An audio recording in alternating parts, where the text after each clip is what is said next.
In India, we believe that that God Himself takes incarnations with His Vishnu principle. Whenever there is the decline of righteousness and tries to elevate. இந்தியாவில் நாங்கள் நம்புவது நீதிக்கு பங்கம் ஏற்படும் போதெல்லாம் கடவுள் தனது விஷ்ணு கொள்கையுடன் அவதாரங்களை எடுத்து நீதியை நிலை நாட்டுவதற்கான முயற்சிகளை எடுக்கிறார் என்பதாகும். Every incarnation has done a lot of work. बोलू नका कोण आहे इतका जोरजोराने बोलायचं नाही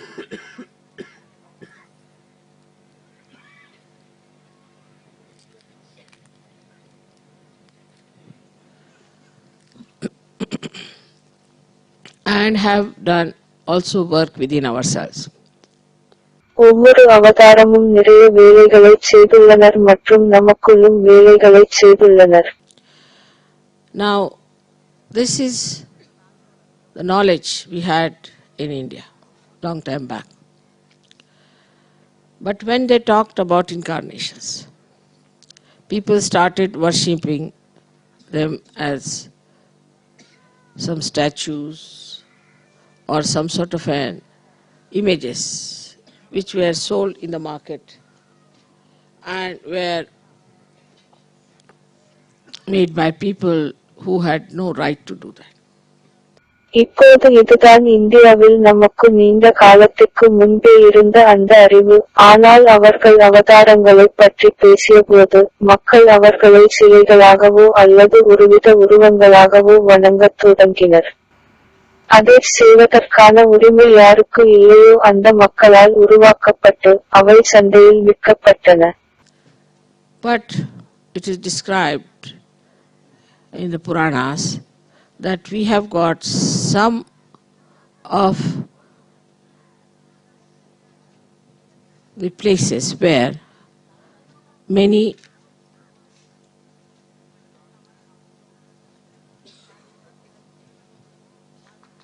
कोण आहे पोलिसांना सांगा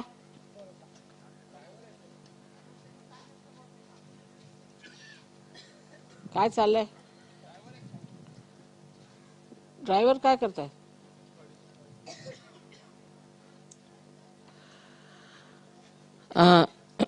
they have said that in many places in India and all over the world the Mother Earth has created beautiful deities to tell the people or to sort of tally with whatever described in those olden books. இந்தியாவிலும் உலகெங்கிலும் உள்ள பல இடங்களில் அன்னை பூமி அழகான தெய்வங்களை உருவாக்கியுள்ளார்கள் என்று கூறப்படுகிறது. மக்களுக்கு சொல்வதற்கும் அல்லது அந்த பழைய நூல்களில் என்னவெல்லாம் விவரிக்கப்பட்டுள்ளதோ அவைகளை ஒப்பிட்டு பார்ப்பதற்கும்.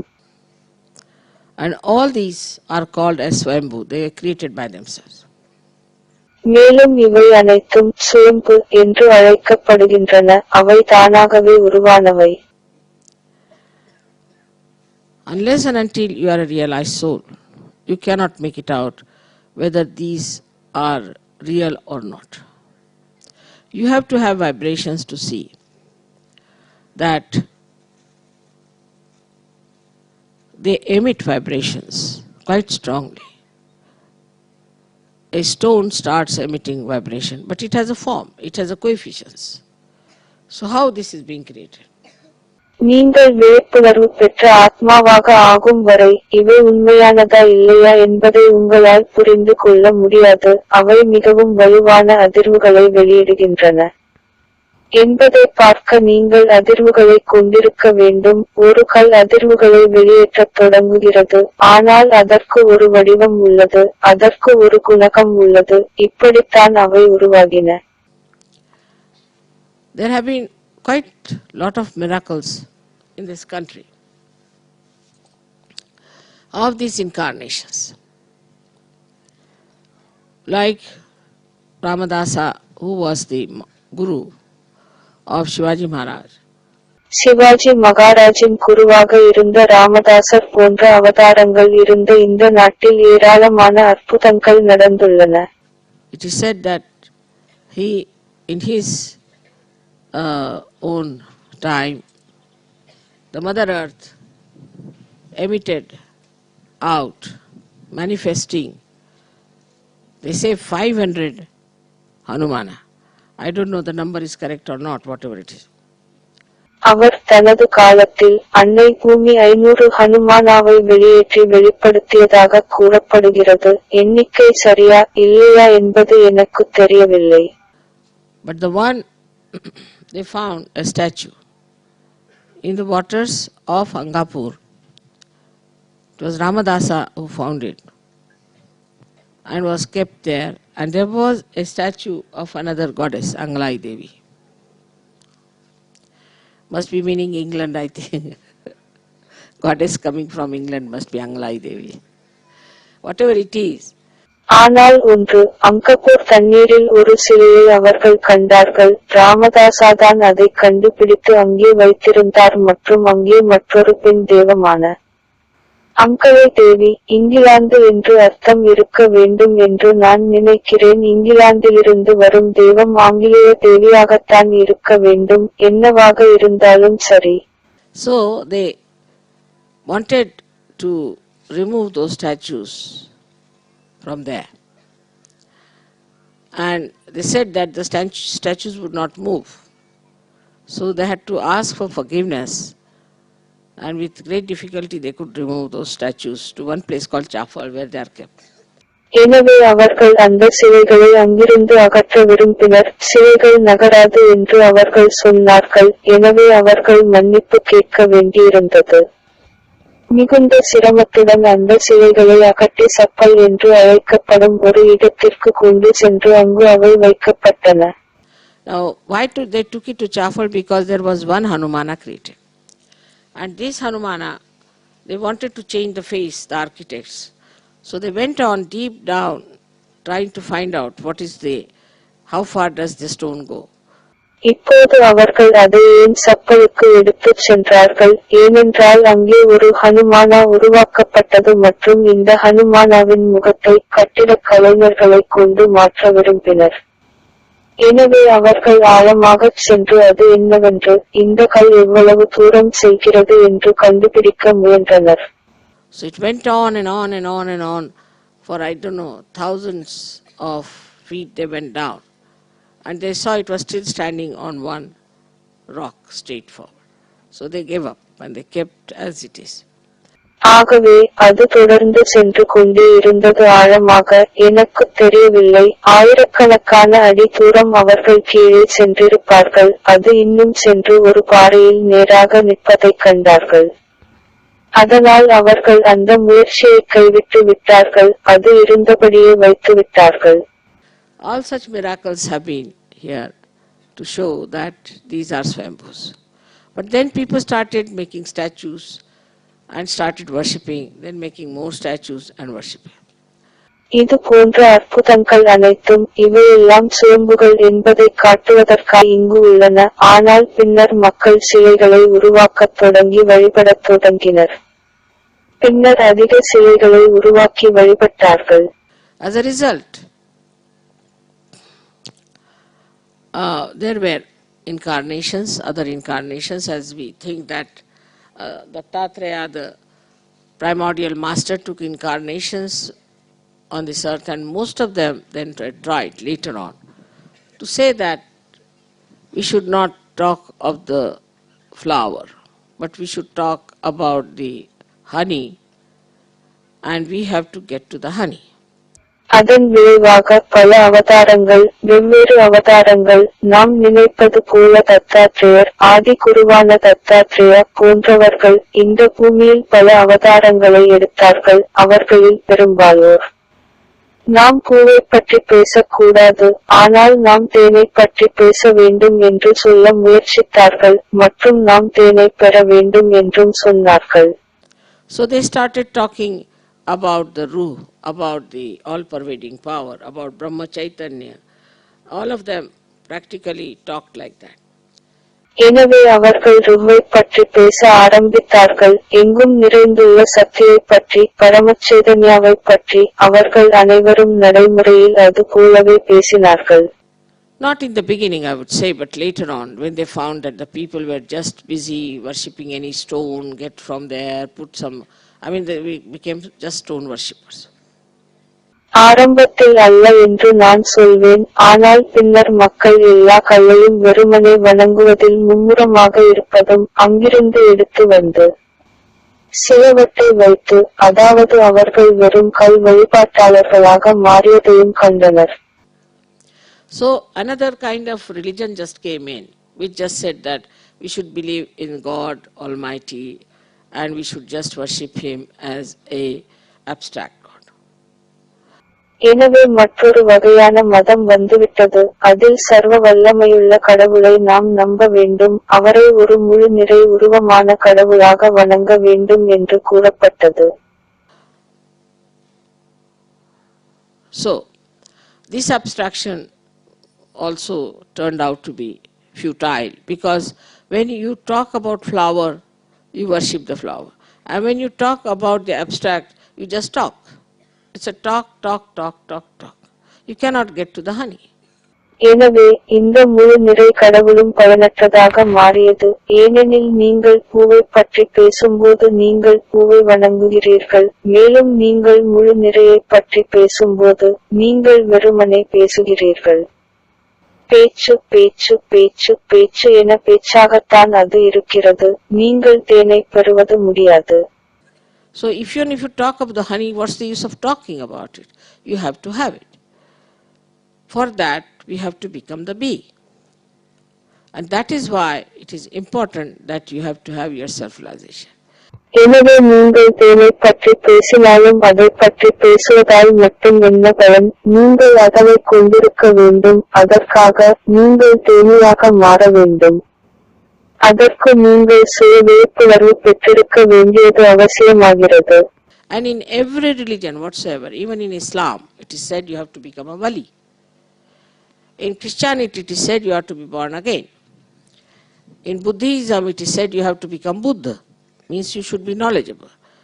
ஒவ்வொரு மதத்திலும், இஸ்லாத்தில் கூட நீங்கள் ஒரு வாலியாக, இஸ்லாத்தில் அதிகாரம் கொண்டவராக மாற வேண்டும் என்று கூறப்படுகிறது. கிறிஸ்தவ மதத்தில் நீங்கள் மீண்டும் பிறக்க வேண்டும் என்று கூறப்படுகிறது.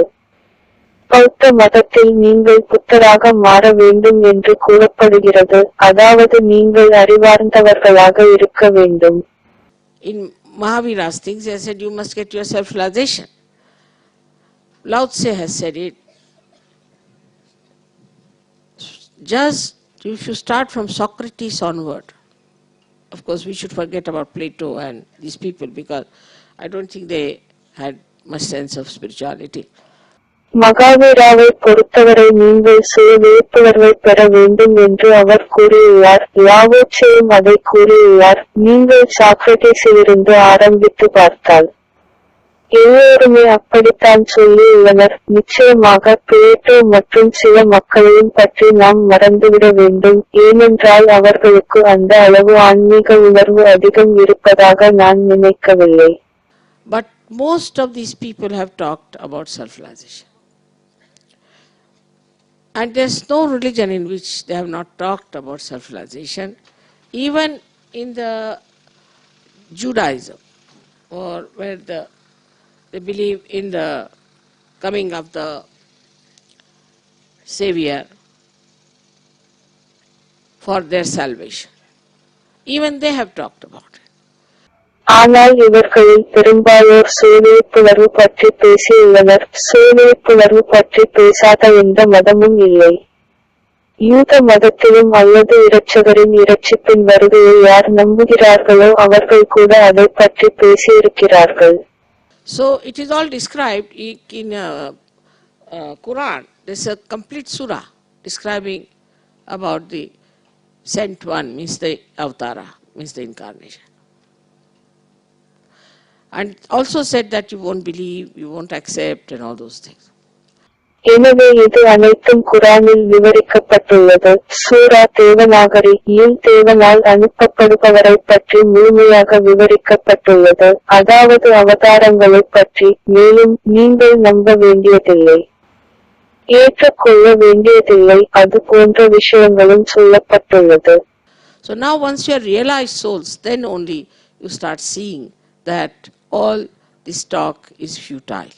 எனவே இப்போது நீங்கள் விழிப்புணர்வு பெற்ற ஆத்மாக்களாக ஆனவுடன் மட்டுமே இந்த பேச்சு என்பது அனைத்தும் பயனற்றவை என்பதை நீங்கள் உணர ஆரம்பிக்கிறீர்கள்.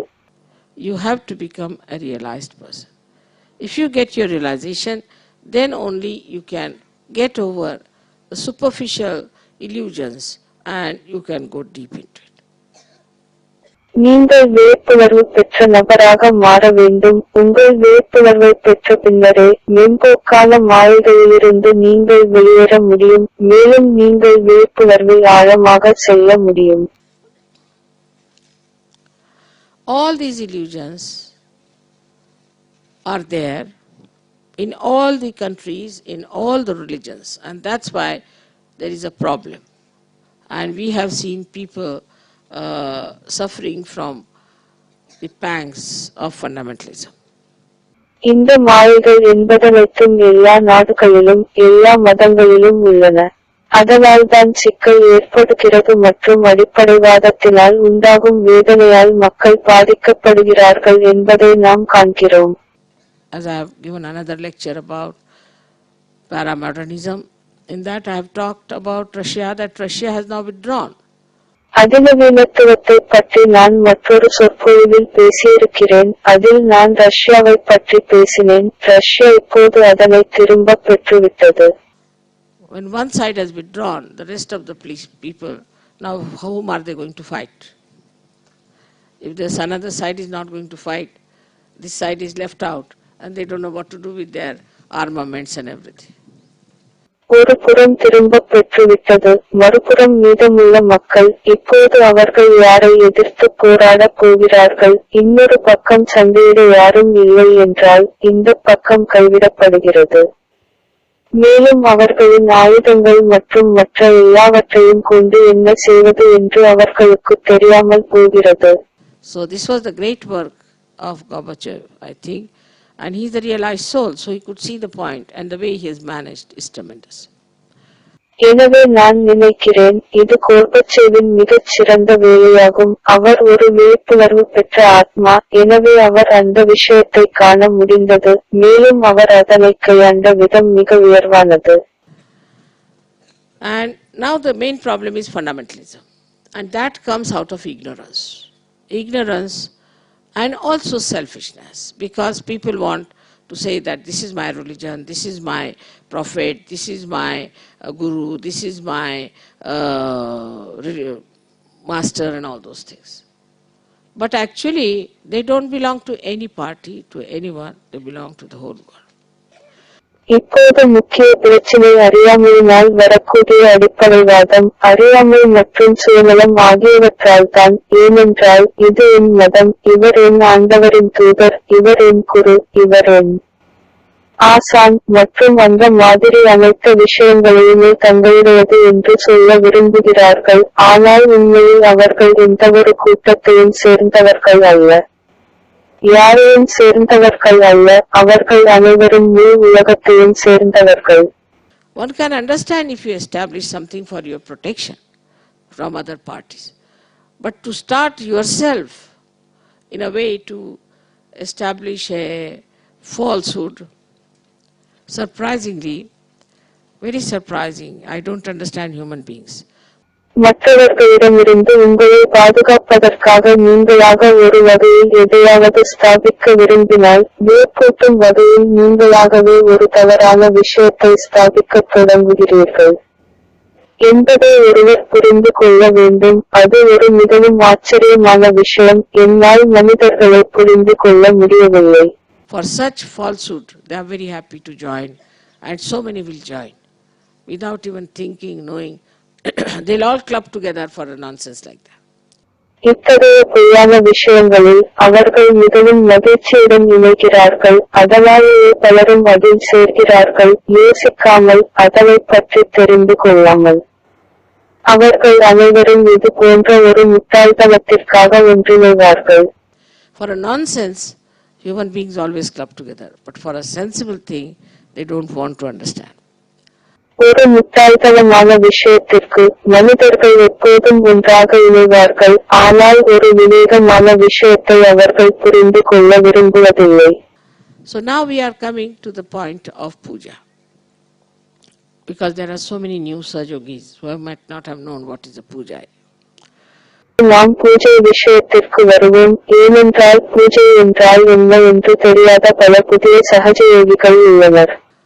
Now, as it is now, you all believe that I am Adi Shakti, and you have proof of it. Puja is one of the way you can have the proof of it much more. Because when you are doing the puja, my deities, which are within my chakras, they get excited and they feel happy and they want to emit more vibrations. இப்போது இருப்பதைப் போல நான் ஆதிசக்தி என்று நீங்கள் அனைவரும் நம்புகிறீர்கள். அதற்கான ஆதாரமும் உங்களிடம் உள்ளது. பூஜை என்பது ஒரு வகையில் அதற்கான கூடுதலான அத்தாட்சியை தரக்கூடியது.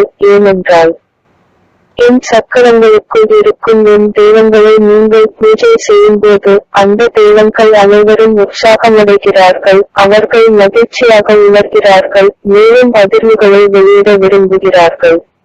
And when they start emitting more vibrations,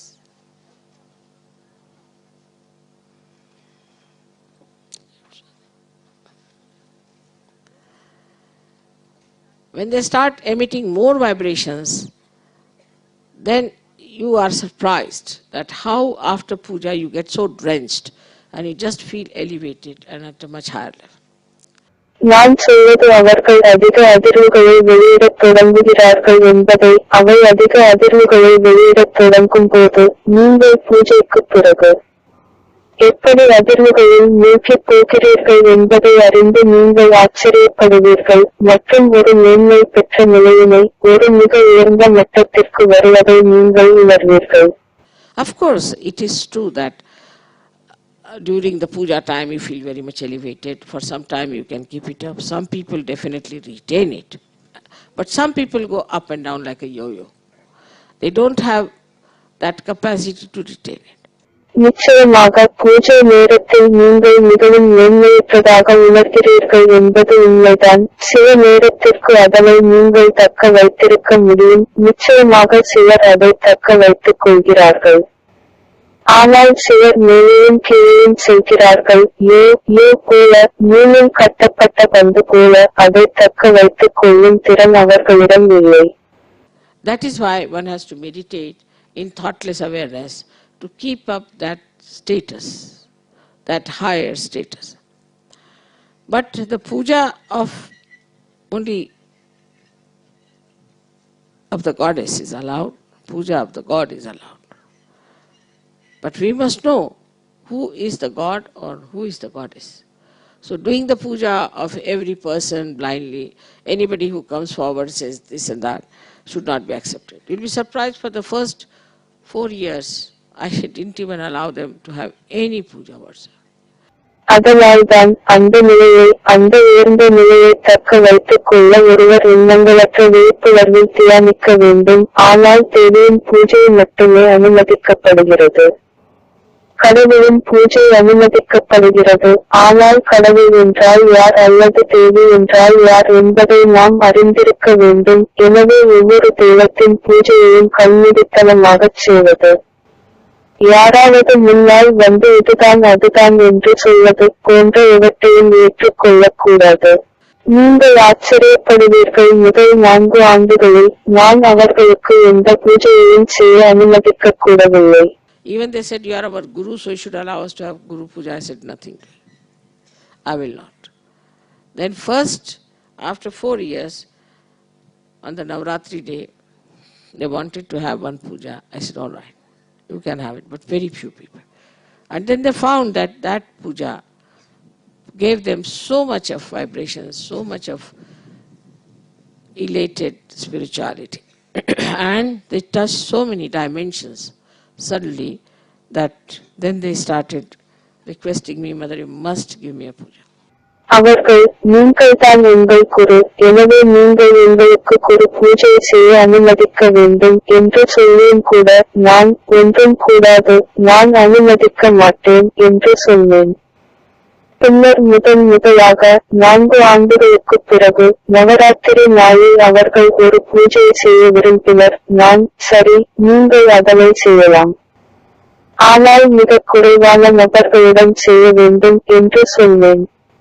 பின்னர் அந்த பூஜையில் அவர்களுக்கு அதிக அளவு அதிர்வுகளும் மிகுதியான ஆன்மீகத்தில் மேன்மையும் கிடைத்ததை கண்டார்கள். அவர்கள் திடீரென்று பல பரிமாணங்களை தொட்டார்கள். அதனால் பின்னர் அவர்கள் என்னிடம், அம்மா, நீங்கள் எங்களுக்கு ஒரு பூஜை செய்ய அனுமதிக்க வேண்டும் என்று வேண்டத் தொடங்கினர்.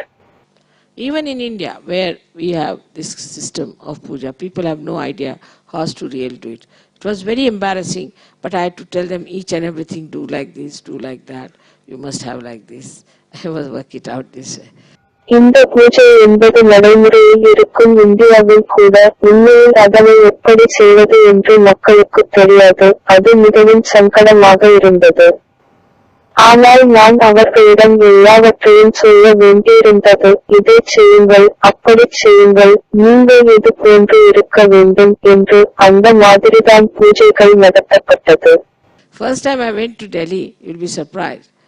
If somebody can get hold of that photograph, I was just shrunk. I was just shrunk. The whole body had shrunk. I'd become so thin. And I was so shocked because they were using all plastics and things used in the thing, all kinds of things. Oh God, I said, now what to do? நான் முதல் முறையாக டெல்லிக்கு சென்றபோது நீங்கள் ஆச்சரியப்படுவீர்கள். அதாவது அந்த புகைப்படத்தை யாராவது பிடித்துக் கொள்ள வேண்டியிருந்ததைக் கண்டு நான் குறுக்கிவிட்டேன். உடல் முழுவதும் குறுக்கிவிட்டது. நான் மிகவும் நலிந்து போனேன். ஏனென்றால் அவர்கள் எல்லா பிளாஸ்டிக் போன்ற பொருட்களை எல்லாவற்றிற்கும் எல்லா விஷயங்களுக்கும் பயன்படுத்துவதைக் கண்டு நான் அதிர்ச்சி அடைந்தேன். கடவுளே, இப்போது என்ன செய்வது? So I never used to also allow them to give me any money or anything before. Then I said, all right, start with 1p. We started with 1p. Gradually they increased. Because I thought that they don't know that you have to use silver. ஆகவே இதற்கு முன்பு எனக்கு பணம் அல்லது வேறு எதையும் கொடுப்பதற்கு அவர்களை நான் ஒருபோதும் அனுமதித்ததில்லை. பின்னர் நான் சொன்னேன், சரி, 1 பைசாவுடன் தொடங்கு என்று. அவர்கள் 1 பைசாவுடன் தொடங்கினார்கள். படிப்படியாக அவை அதிகரிக்கப்பட்டன. ஏனென்றால் நான் நினைத்தேன், வெள்ளியை பயன்படுத்த வேண்டும் என்று அவர்களுக்கு தெரியவில்லை. And then out of that money, I said, all right, I'll buy silver. I'll put my name on that, so it's my property. So whatever you have given me is mine, so-called, and is with you. பின்னர் அந்த பணத்திலிருந்து, சரி, நான் வெள்ளி பாத்திரம் வாங்குகிறேன், நான் அதில் எனது பெயரை பதிந்தேன், எனவே அது எனது சொத்தாகிவிட்டது. எனவே நீங்கள் எனக்கு கொடுப்பது எல்லாம் என்னுடையது என்று கருதப்படும், ஆனால் அது உங்களிடம்தான் இருக்கும். That is how we started this proper understanding of the thing. That we have to have a particular type of metal, particular type of styles. அப்படித்தான் இந்த விஷயத்தை பற்றிய சரியான புரிதலுடன் நாங்கள் தொடங்கினோம். ஒரு குறிப்பிட்ட வகை உலோகத்தைத்தான் உபயோகிக்க வேண்டும், குறிப்பிட்ட வகையான பாணிகளைத்தான் கொண்டிருக்க வேண்டும். Now these metals have an effect on us, very much effect on us. And in what metal you do the puja also has an effect. இப்போது இந்த உலோகங்கள் நம் மீது ஒரு தாக்கத்தை ஏற்படுத்தும், நமக்கு மிகவும் அதிகமான விளைவுகளை உண்டாக்கும். நீங்கள் எந்த உலோகத்தில் பூஜை செய்கிறீர்களோ அதனாலும் விளைவு உண்டாகும். It's all a science of spirituality, which one must understand is very important and should be done in a proper way if you have to have the best results. It's like a science. இது எல்லாமே ஆன்மீக விஞ்ஞானமாகும். இது ஒருவர் புரிந்து கொள்ள வேண்டியது மிகவும் முக்கியமானது மற்றும் நீங்கள் சிறந்த முடிவுகளை பெற வேண்டுமானால் அதனை அதற்குரிய முறையில் செய்ய வேண்டும். இதுவும் ஒரு அறிவியல் போன்றதுதான். And so the puja started. And I think now people have got quite a good sense of it. எனவே பூஜைகள் தொடங்கின. இப்போது மக்களுக்கு ஒரு நல்ல தெளிவு கிடைத்துவிட்டது என்று நினைக்கிறேன். Now it is in Maharashtra especially they are experts and it's very difficult to argue with them. So they said that mother we are supposed to give you a sari. When they are such experts they said no, we have to give you a sari. Then I said all right, give me ordinary sari, I will not take expensive. இப்போது அது குறிப்பாக மகாராஷ்டிராவில் அவர்கள் வல்லுநர்களாகி விட்டார்கள். அவர்களிடம் வாதிடுவது மிகவும் கடினம். எனவே அவர்கள் அம்மா நாங்கள் உங்களுக்கு ஒரு புடவை கொடுக்க வேண்டும் என்று இருக்கிறோம் என்று சொன்னார்கள். ஆனால் அவர்கள் அதில் கை தேர்ந்தவர்கள் இல்லை, நாங்கள் உங்களுக்கு ஒரு புடவை கொடுக்கத்தான் வேண்டும் என்று சொன்னார்கள். நான் சரி, எனக்கு ஒரு சாதாரண புடவை கொடுங்கள், நான் விலை உயர்ந்ததை வாங்கிக் கொள்ள மாட்டேன் என்று சொன்னேன். Then they argued with me, this thing, that thing, it went on and on and on.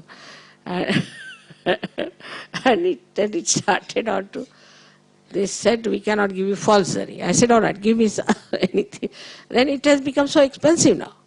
பின்னர் அவர்கள் என்னிடம் வாதிட்டார்கள், இந்த விஷயம் அந்த விஷயம் என்று. அது தொடர்ந்து கொண்டே இருந்தது. பின்னர் நாங்கள் உங்களுக்கு பொருத்தமில்லாததை கொடுக்க முடியாது என்று சொல்ல ஆரம்பித்தார்கள். நான் சரி, எனக்கு எதையாவது கொடுங்கள் என்றேன். பின்னர் அது இப்போதெல்லாம் மிகவும் விலை உயர்ந்ததாக ஆகிவிட்டது.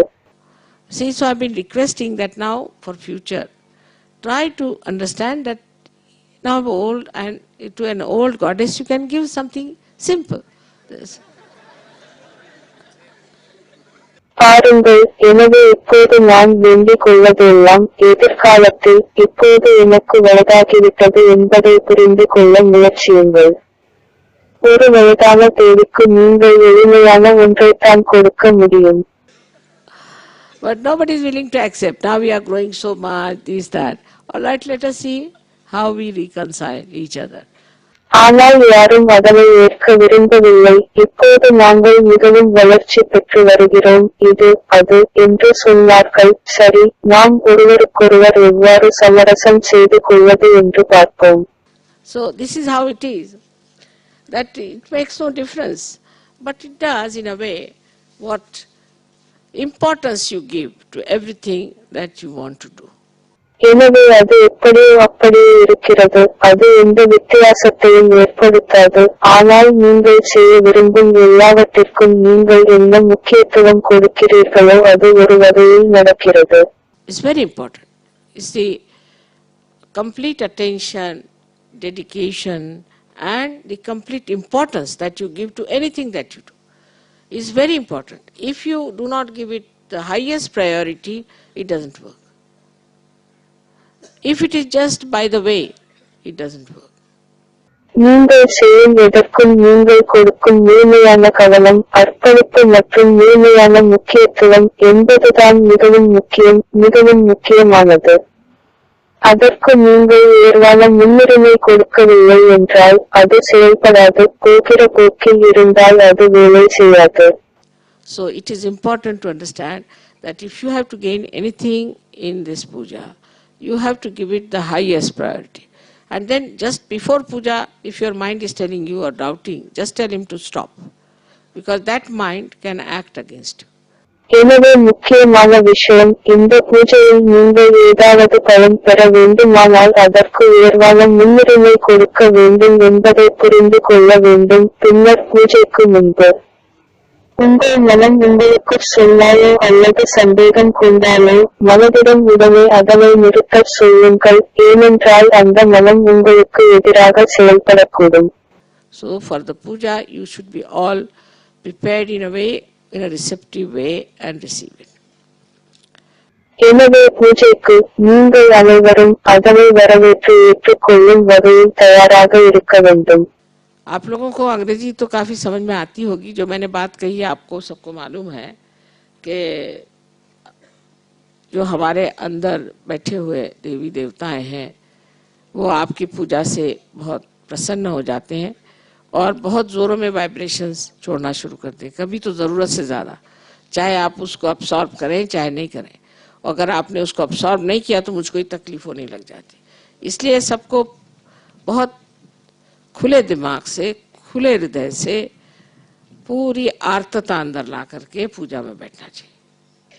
जिसने जितनी आर्तता होगी उतना ही उसको फायदा होगा। इसलिए शुद्ध इच्छा होनी चाहिए, अंदर शुद्ध इच्छा करके, और माँ हमारे अंदर आप ऐसा कुछ रंग भर दो कि वो उतरे ही ना। एक बार जो रंग भर गया तो वो उतरे ही ना, ऐसा ही रंग भरो, ऐसी मन में इच्छा करके आपको बैठना चाहिए। अच्छा, अब काफी देर हो चुकी है और ये सब बेकार कहीं इन लोगों ने पुलिस वाले लगा दिए हैं, उनके साथ बैठे बैठे भी टाइम गया। फिर மராத்தியில் பேசியதன் தமிழாக்கம். நீங்கள் அனைவரும் ஆங்கிலத்தை ஓரளவுக்கு புரிந்து கொண்டிருப்பீர்கள்.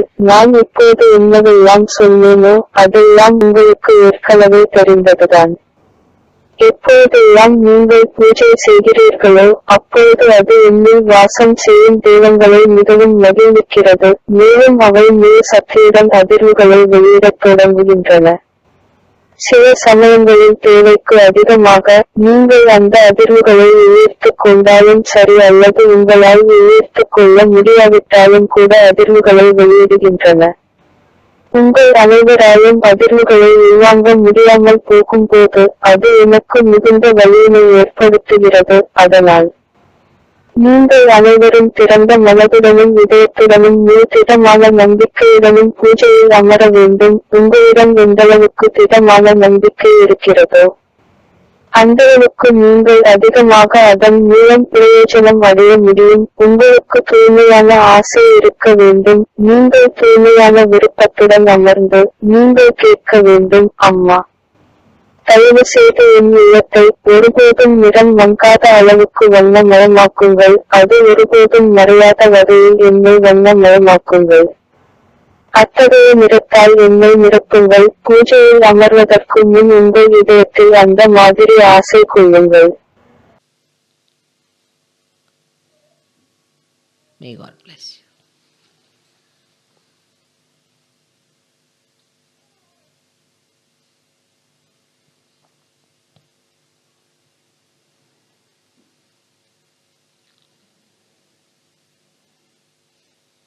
May God bless you.